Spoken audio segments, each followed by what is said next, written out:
Hunger continues, not just for days, but for weeks, months, years. You cannot get rid of it. And the other continual feeling is the constant cold. Terrible cold. Sometimes I felt as if my blood circulation was slowing down. I was personally amazed at the power of endurance. Because, by all accounts, I should have become seriously ill and died a long time ago.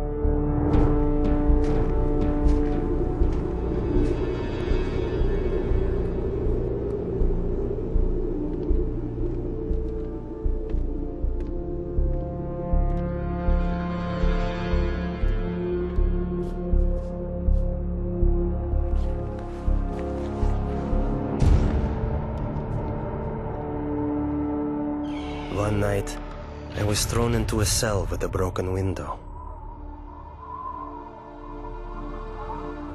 The KGB was determined to do an experiment and freeze me. Later they would say he broke the window in his cell and died of cold. I felt despair. I thought to myself, has God really left me? Am I really forgotten and neglected? Have my years of suffering been in vain? And in my despair, I began to pray. I usually pray silently, but this time I started to appeal to God out loud. God, have you left me? My cries were bursting from a heart literally in utter despair.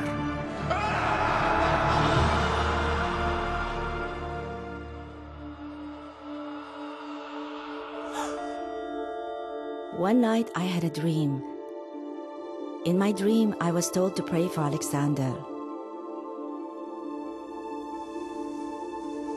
I had no idea who Alexander was.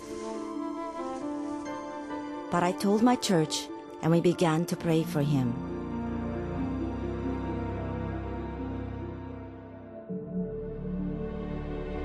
And right then, I suddenly felt a palpable physical warmth. Not the kind that comes from a heater, but like when a mother draws her freezing child to her breast and warms him with her tearful breath of compassion. It was a very living, human warmth. It penetrates you as if piercing you to the heart. And inside your heart, a spring opens up, out of which flows peace. A wonderful, magnificent, soothing peace.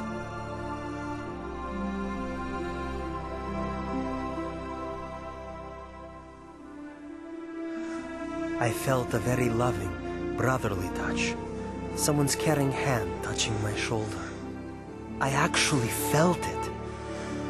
And this gesture represented the words, "You are not alone. You are not abandoned. We are with you. We are sharing your suffering." This warmth was the energy God gave me to feel physically the heat of prayer with my own skin, my own being. As if the prayers converted the energy of love into the energy of warmth.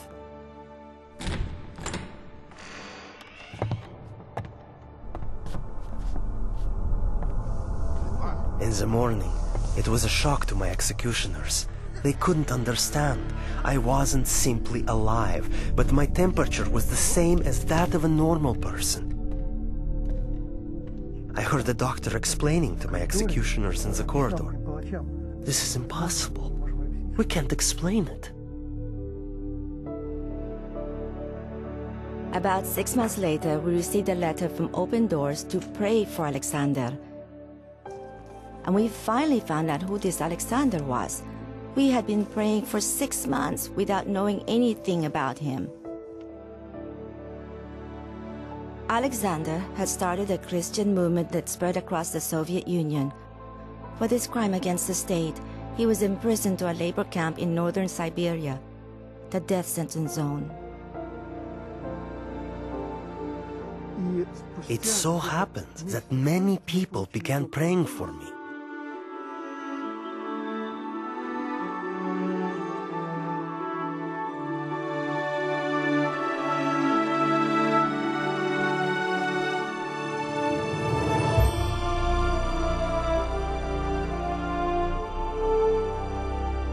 And that was exactly when they released me. Prayer opened the prison doors, and as the gospel affirms, set the captives free.